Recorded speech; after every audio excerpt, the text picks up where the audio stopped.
South Africa, 1906.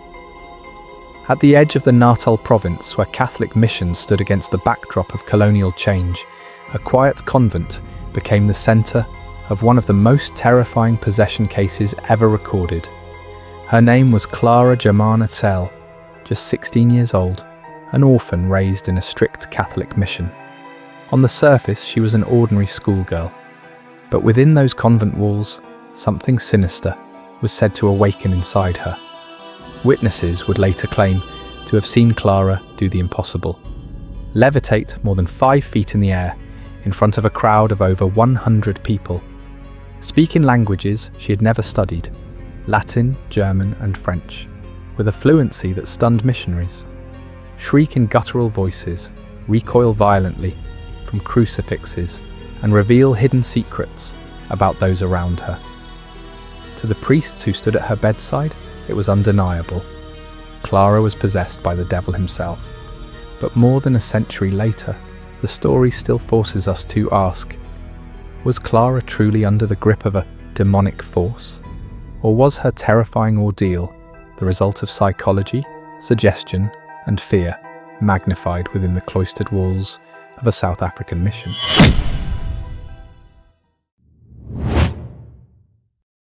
Clara Germana Cele was born around 1890 in Natal, South Africa, a land caught between tradition, colonial upheaval, and the growing presence of European missionaries. Her earliest years were marked not by stability, but by tragedy. She was orphaned as a child, left without the warmth and protection of her parents. With nowhere else to turn, Clara was taken in by the Catholic Church and placed under the care of the St. Michael's Mission, a convent school run by Catholic sisters. For many orphans of the time, missions provided food, education, and shelter, but they also enforced strict discipline, religious devotion, and a rigid moral code. Clara's childhood was shaped entirely within these walls. Here she was taught the catechism, daily prayers, and the sacraments. Life at St. Michael's revolved around the rhythms of mass, confession, and instruction. From the outside, it might have seemed like a safe haven for a young girl, but for Clara, it was also a world of loneliness, longing, and repression. As she entered her teenage years, the sisters began noticing changes in Clara's behaviour. Once an obedient pupil, she grew restless and moody. She suffered from bouts of deep sadness and unexplained outbursts. Whispers spread that Clara struggled with powerful temptations and intrusive thoughts that horrified her devout conscience. Some accounts suggest that Clara may have even confessed to making a dark pact with the devil. A chilling claim that would later haunt her exorcism story.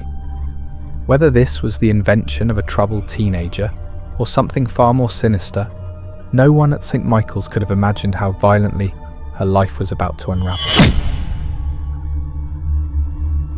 The pact with the devil. By the year 1906, Clara Germana Cele was 16 years old. At first glance, she was an ordinary girl of her age, bright-eyed, intelligent, and deeply woven into the daily rhythms of the mission. But beneath the surface, something was changing. According to accounts from the sisters at St. Michael's Mission, Clara made a chilling confession. She claimed that she had entered into a pact with the devil. The details of how or why she said this remain clouded in mystery, but those few words would mark her life forever. Some reports suggest that Clara herself, in a moment of despair or rebellion, admitted it openly, as if the weight of her own conscience compelled her to reveal it. Others argue that the statement may have been drawn out by the missionaries, framed by the rigid lens of early 20th century Catholicism, where teenage disobedience or troubling behaviour could easily be interpreted as evidence of demonic influence. Regardless of the exact origin, the claim took root. To the priests and sisters who heard it, this was no metaphor. In their world, shaped by scripture and doctrine, a pact with Satan was as real as baptism or confession. It was a contract of the soul, an opening of the door to forces no human should ever invite. The idea that Clara had voluntarily bound herself to the devil became the foundation for everything that followed. It explained her violent outbursts, her unsettling moods, and the blasphemous thoughts that seemed to plague her. Suddenly, her emotional turmoil was no longer seen as a young girl struggling with grief, adolescence, or isolation. Instead, it was framed as the direct consequence of a bargain with the Prince of Darkness himself. For the missionaries, this was a terrifying revelation. They believed that Clara's words were not merely symbolic, but literal, that she had surrendered her soul in a dangerous act of defiance. Whether she had truly spoken those words with intention, or whether they were exaggerated and magnified in retellings, remains uncertain. What is certain, however, is that this confession became the lens through which every future event was interpreted. Clara's story from this point onward was not the tale of a troubled orphan. It was the tale of a girl who, according to those who raised her, had crossed a forbidden threshold. And once that threshold had been crossed, there would be no turning back. First signs of possession. Not long after Clara's alleged pact with the devil, strange and terrifying changes began to unfold within the walls of St. Michael's Mission. At first, it seemed like the troubled moods of a teenage girl. Clara grew restless and unpredictable, lashing out in sudden violent outbursts. She would shout obscenities, attack others without warning, or hurl objects across the room with frightening force. The sisters at the convent had seen unruly children before, but Clara's rages were different, uncontrollable, unprovoked, and almost inhuman. Then came the first signs of something even more disturbing. Clara began to speak in languages she had never learned. Latin, the tongue of the church. German, spoken by many of the missionaries. Even French. Words and sentences spilling from her lips with fluency she could not possibly have acquired. Witnesses claimed that her voice would shift in tone and accent, sometimes echoing like multiple voices layered together, as if more than one presence was speaking through her. Her reaction to holy objects soon left no doubt in the minds of the sisters that something unnatural was at work. When a crucifix was brought near her, Clara would recoil with visible agony, shrieking and contorting her body. When sprinkled with holy water, she screamed as if scalded, clawing at her skin and thrashing violently to escape. These were not the cries of an ordinary girl. They were the guttural, primal sounds of someone in torment. Even more terrifying was the sudden emergence of unnatural strength. Though only 16, Clara could overpower grown adults. It often took several nuns working together just to restrain her, and even then, she would writhe and fight with a force that seemed beyond human. In her darkest moments, her voice would shift into low, animalistic growls or erupt into high-pitched shrieks that echoed through the convent halls. The other students at St. Michael's were not spared from this horror. Some witnessed Clara's transformations firsthand, her eyes rolling back until only the whites showed, her face contorted in unnatural expressions, her words laced with threats and curses no child of her age could possibly invent. Fear spread quickly among the girls. Whispers filled the dormitories at night, stories of Clara's outbursts spreading like wildfire. The once safe and disciplined atmosphere of the convent was now shadowed by an ever-present sense of dread. For the nuns, there was no longer any doubt. This was not ordinary disobedience, nor a passing illness of the mind. Clara Germana Cele was under siege by something beyond human understanding, something dark, violent, and relentless. And what began as whispers of fear soon escalated into cries for help, as the sisters realized that they were dealing with nothing less than possession itself. Escalation at St. Michael's Mission. As Clara's possession progressed, her disturbances could no longer be contained behind the convent walls. Her fits became increasingly public, erupting in classrooms, dormitories, and the chapel itself, drawing the attention of both the sisters and visiting clergy. What began as private turmoil now spilled into the lives of everyone around her, creating an atmosphere thick with fear and uncertainty. Witnesses reported that Clara began to display an almost supernatural knowledge of hidden truths.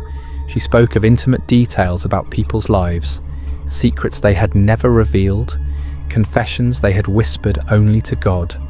Friends, fellow students, and even the nuns themselves were struck with a mixture of awe and terror. How could a 16-year-old girl know things she could never have learned? Many interpreted it as undeniable proof that she was under the influence of forces beyond human understanding. Her vocal expressions also became increasingly animalistic and terrifying. Deep growls, guttural roars, and high-pitched shrieks seemed to emanate from multiple voices within her at once. At times she would scream in the dead of night, sending chills through the corridors, leaving those who heard her shaking with fear. The sounds were so inhuman that some described them as almost unrecognizable as coming from a human throat. And then came the most extraordinary and widely reported phenomena: levitation. Multiple credible witnesses, priests, nuns, and even students claimed to see Clara rise several feet above the ground during her fits. She reportedly hovered in the air, twisting and contorting as if pulled by an unseen force, her body suspended in ways that defied the laws of physics. The sheer visual horror of seeing a child float helplessly in mid-air, sometimes for several minutes at a time, cemented her case in the minds of those who believed she was possessed. Word of Clara's terrifying behaviour spread quickly, reaching beyond the walls of St. Michael's Mission. Rumours began circulating through the surrounding community, whispering that the young girl was no longer merely troubled, she was a vessel of demonic power. Parents whispered warnings to one another, and the sisters grew increasingly desperate. It was clear that intervention was required. The church, recognizing the severity of the situation, decided that standard pastoral care and discipline were no longer sufficient. Only a full exorcism could hope to confront the dark forces believed to reside within Clara. This marked a turning point in her story. The quiet convent corridors that had shaped her early life were now the stage for a battle between human faith and what many believed to be supernatural evil. The events at St. Michael's Mission would soon become legendary, not just for the violence and terror they inspired, but for the profound questions they raised about the nature of possession, the limits of human understanding, and the power of faith when confronted with the inexplicable. The exorcism is ordered. As Clara's terrifying behaviour escalated, it became impossible for the sisters of St. Michael's Mission to manage her alone. Her violent fits, unnatural strength, and the strange knowledge she displayed convinced the convent leadership that this was no ordinary affliction.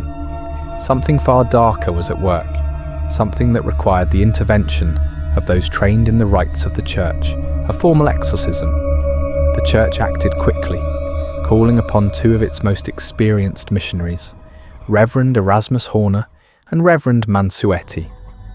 Both men had dedicated their lives to the service of God and the protection of the faithful, but neither could have anticipated the ordeal that awaited them. Their arrival at St. Michael's Mission brought both hope and dread. Hope because the church was taking decisive action. Dread because the rumours of Clara's possession suggested that they were about to confront something truly unimaginable. Church leadership carefully approved a formal Catholic exorcism, adhering to the strict guidelines and rituals of the time.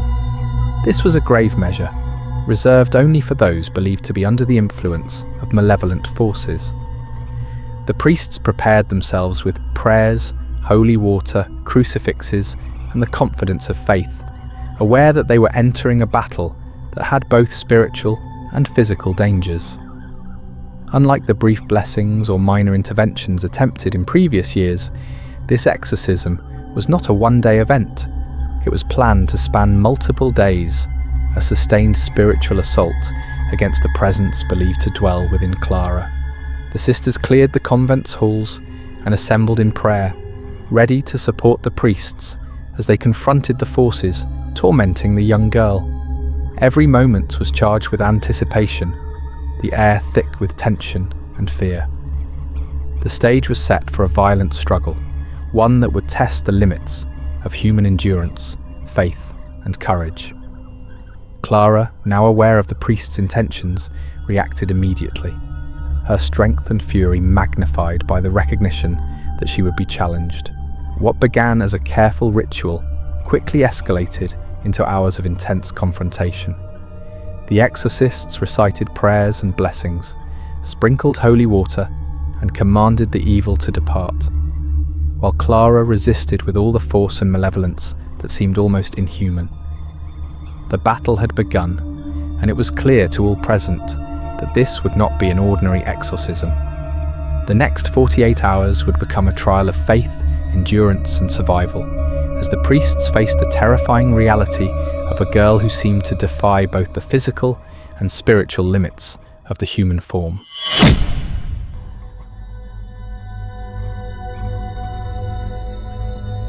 Day 1. The Battle of the Exorcism. The moment the exorcism began, the atmosphere in St. Michael's Mission transformed from tense anticipation to pure terror. Day 1 of the exorcism unfolded like a spiritual battlefield, with Reverend Erasmus Horner and Reverend Mansuetti at its centre, armed only with their faith, prayers, holy water, and crucifixes. Clara, now fully aware that she was being challenged, erupted with violent resistance. She screamed at a pitch that rattled the walls, her voice shifting unnaturally from a child's cry to a deep, guttural growl. She convulsed uncontrollably, her body twisting and contorting in ways that seemed to defy human anatomy. The priests, despite their training, struggled to maintain control, holding crucifixes aloft and reciting prayers with unwavering intensity. Witnesses reported that objects in the room moved without explanation. Chairs toppled, books slid across shelves, and small items shook or fell to the ground as if propelled by an invisible force. The sisters, standing back in prayer, whispered fervent pleas for protection, watching as the room seemed to become a chamber of chaos and malevolent energy. Amidst the turmoil, Clara's voice took on an even more horrifying quality. She mocked the priests, taunting them in languages she had never learned, Latin, German, and even phrases that sounded like unknown tongues. Her words were both coherent and chilling, conveying knowledge of the exorcist's private thoughts and past deeds, secrets that only those present could have known. The physical struggle was relentless. Clara's unnatural strength allowed her to break free of temporary restraints, lashing out at anyone who came near. The priests, despite their determination, had to navigate the delicate balance between maintaining authority and preventing injury, both to themselves and to Clara. Every attempt to subdue her was met with renewed resistance, a display of raw, almost inhuman power that left onlookers shaken. For the sisters and students, witnessing the first day of the exorcism was nothing short of horrifying. Clara's contortions, her guttural roars, and the objects moving of their own accord created an environment that seemed to defy explanation. They watched as the spiritual and physical realms collided in front of their eyes, with faith and fear intertwined in a struggle against forces beyond human comprehension. As day 1 drew to a close, the priests remained steadfast in prayer, exhausted but undeterred. Clara, though temporarily subdued, continued to thrash and mutter, leaving no doubt that the battle was far from over. The first day had set the tone. This was a fight that would test every ounce of faith, courage, and endurance of those involved. And so, as the convent fell into uneasy silence that night, all who witnessed the events knew one thing with certainty. The demons within Clara were neither easily vanquished nor willing to surrender without a fight.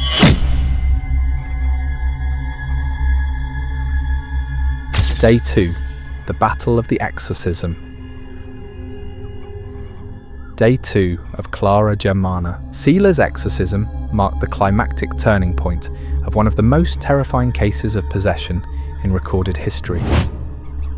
By now, word of her condition had spread, and the convent halls were filled with a mixture of curiosity, fear, and reverent awe.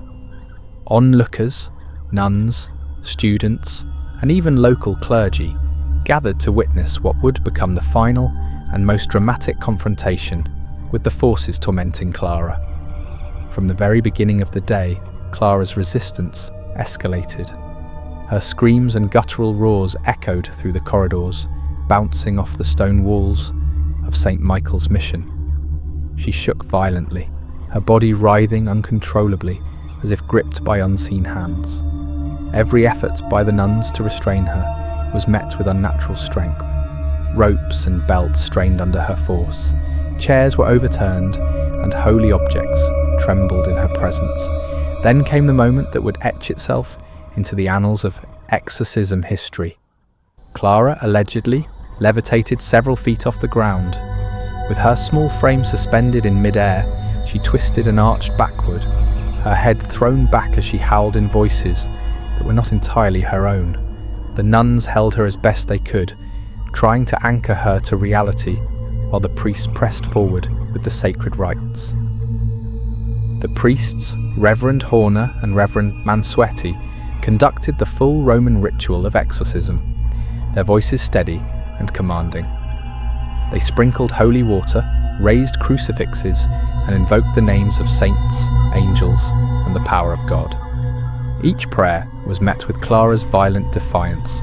She spat, shrieked, and spoke in tongues that seemed alien, guttural, and terrifying, yet precise, as if multiple entities shared her voice. Witnesses claimed that the room itself seemed to respond to the spiritual battle. Candles flickered and extinguished, a cold wind swept through the hall, and the shadows appeared to twist unnaturally along the walls. Yet despite the chaos, the priest continued with unwavering faith, confident that the ritual could overcome the darkness within her. Hours passed in a relentless struggle between faith and malevolent force. Clara's energy seemed boundless. Even as she was restrained and exhausted, she continued to resist, her screams filling the room and leaving those present shaken to their core. The nuns and onlookers whispered prayers under their breath, their hope anchored entirely in the priest's unwavering resolve. Finally, after prolonged and fervent prayers, a dramatic transformation occurred. Clara's body, once writhing and convulsing with unnatural strength, gradually relaxed. Her shrieks faded into ragged gasps, and her levitation ceased. Slowly she collapsed onto the floor, weak and trembling, but no longer possessed by the malevolent force that had tormented her for so long. Witnesses reported a profound silence in the room, a calmness that had been absent since the exorcism began, signalling the departure of the evil presence. The priests, exhausted but triumphant, confirmed that the exorcism had succeeded. Clara's ordeal had lasted nearly 2 full days, a grueling test of faith, endurance, and courage for everyone involved. The young girl, now free from the grip of whatever had possessed her, began the slow and painful process of recovery, her body and mind finally at peace. The events of that day left an indelible mark on all who witnessed them. Stories of Clara's levitation, her guttural voices, and the raw terror she inspired became legendary, cementing her case as one of the most extraordinary and documented exorcisms in history.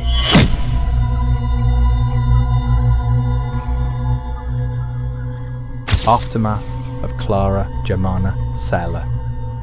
After the dramatic and harrowing exorcism, Clara Germana Cele gradually returned to a semblance of normal life.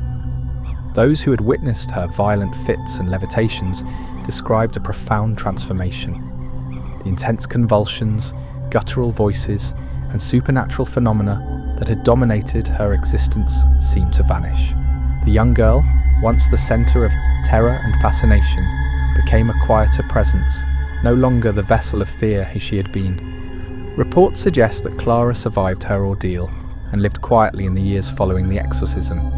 She resumed life under the care of the Catholic sisters at St. Michael's Mission. Though the details of her later years remain sparse, it is said that she carried the memory of her possession silently, never speaking publicly about the events that had shaken the entire community. Those who remained close to her described a subdued but peaceful existence, as if the harrowing battle between her soul and the malevolent forces had left an indelible mark, one that would never fully fade. The exorcism left a lasting impact not only on Clara herself, but on the community as a whole. The sisters, students and clergy who witnessed the ordeal carried with them stories of the two-day battle, stories that would be retold for generations. The event became a defining moment in Catholic missionary history in South Africa, demonstrating the power and the profound mystery of faith in confronting the unknown. For many in the region, Clara's case was a sobering reminder of the spiritual dangers that could lurk unseen and the extraordinary measures sometimes deemed necessary to combat them. Yet, even decades later, questions linger. Scholars, theologians, and skeptics continue to debate the nature of Clara's possession. Some suggest that she suffered from severe mental illness, perhaps compounded by trauma and isolation in the orphanage. Others argue that mass hysteria and the intense religious environment of the mission could explain the extraordinary phenomena she exhibited. And still, many believe that Clara's case was indeed a genuine instance of demonic possession, one of the most well-documented and extreme examples in modern history. Regardless of interpretation, the story of Clara Germana Cele has endured. It has become a reference point in discussions of exorcism, a subject that continues to fascinate and terrify people around the world. Her case illustrates the blurred lines between psychology, faith, and the supernatural, leaving a haunting legacy that continues to captivate both believers and skeptics alike. Even today, historians, theologians, and paranormal enthusiasts study her story, seeking to understand how a teenage girl in early 20th century South Africa could inspire such fear and awe, and how the Church's intervention managed to quell a force that seemed beyond human comprehension. Clara's ordeal reminds us that the boundaries of human experience are often far stranger than fiction, and that the struggle between light and darkness can manifest in ways we may never fully understand.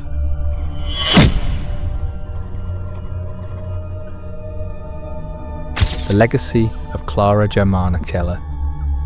The exorcism of Clara Germana Cele continues to resonate nearly a century later, leaving a legacy that extends far beyond the walls of St. Michael's Mission in Natal, South Africa.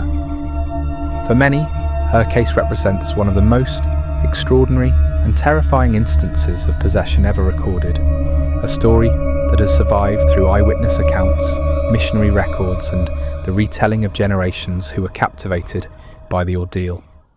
Eyewitness testimonies, especially those of priests and nuns, are central to the lasting impact of her story. The reports of Clara levitating several feet above the ground, screaming in multiple languages, and displaying supernatural strength remain some of the most cited examples of paranormal phenomena in early 20th century Africa. These first-hand observations continue to fascinate both believers in the supernatural and skeptics, offering a rare glimpse into a case where religious faith and extraordinary events intersected in ways that defy easy explanation. Beyond the dramatic physical phenomena, Clara's case holds a unique place in history as one of the few documented exorcisms in Africa from that period. Missionary records preserved by the Catholic Church provide an invaluable account of the two-day ritual, giving modern researchers, historians, and paranormal enthusiasts a window into the religious practices, cultural context, and spiritual beliefs of the time. It stands as a testament not only to the fear and awe her possession inspired, but also to the role of the Church in confronting events that were perceived as beyond human understanding. The story of Clara Germana Cele also serves as a symbolic collision between faith, folklore, and the unexplained.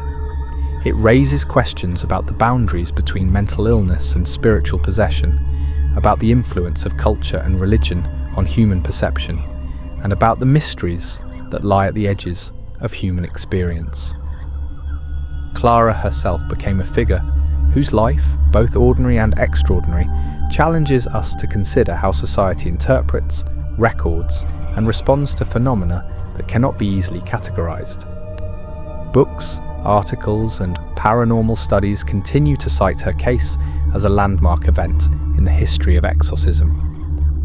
Researchers have debated the authenticity and interpretation of her experiences, yet the story endures because of the sheer intensity of the documented events and the compelling eyewitness accounts. For those interested in the study of demonic possession, historical exorcisms, or the interplay of faith and the unknown, Clara's ordeal remains an essential reference point. Ultimately, the legacy of Clara Germana Cele is not confined to the events of 1906 alone. It lives on in the broader conversation about the limits of human understanding, the resilience of faith in the face of darkness, and the enduring human fascination with the supernatural. Her story reminds us that the world is filled with mysteries that cannot be fully explained, and that the courage of those who confront such forces, whether through faith, science, or observation, leaves a mark that echoes across generations. The story of Clara Germana Cele remains one of the most terrifying and mysterious accounts of possession ever documented. From her early life as an orphan in Natal, South Africa, to the extreme manifestations of supernatural phenomena during her exorcism, Clara's case has captivated historians, theologians, and paranormal enthusiasts for over a century. Witnesses described a young girl displaying unimaginable strength, levitation, and speaking languages she had never learned, her body and mind apparently taken over by forces beyond human understanding. Her ordeal challenges the way we perceive the boundaries between faith, mental health, and the supernatural. Was Clara truly under the influence of malevolent forces? Or were her terrifying actions and experiences the result of psychological trauma, intense religious upbringing, or even mass hysteria within the mission walls? These questions linger unanswered, leaving us to grapple with the possibility that some mysteries may never be fully explained. As we reflect on Clara's harrowing 2-day exorcism, the events of her life serve as a stark reminder of the power of belief, the resilience of the human spirit, and the chilling unknown that can emerge even in the most devout environments. Her story continues to inspire awe, fear, and curiosity, a haunting chapter in the history of exorcisms that refuses to be forgotten. So we leave you with this final question. Did a young orphan truly fall victim to demonic possession? Or was there something else at play behind the walls of St. Michael's Mission in Natal? It is a question that invites debate, speculation, and reflection on the thin line between the spiritual and the psychological. If you want us to explore more cases like Clara's, the most shocking historically documented exorcisms from around the world, make sure to like this video, subscribe to our channel, and share it with others who love the mysteries of history and the paranormal. And don't forget to let us know in the comments, do you believe Clara was truly possessed? Or is there a rational explanation behind these terrifying events? Her story is a chilling reminder that some events in history are so extraordinary, so terrifying, that they continue to haunt us long after the exorcism has ended.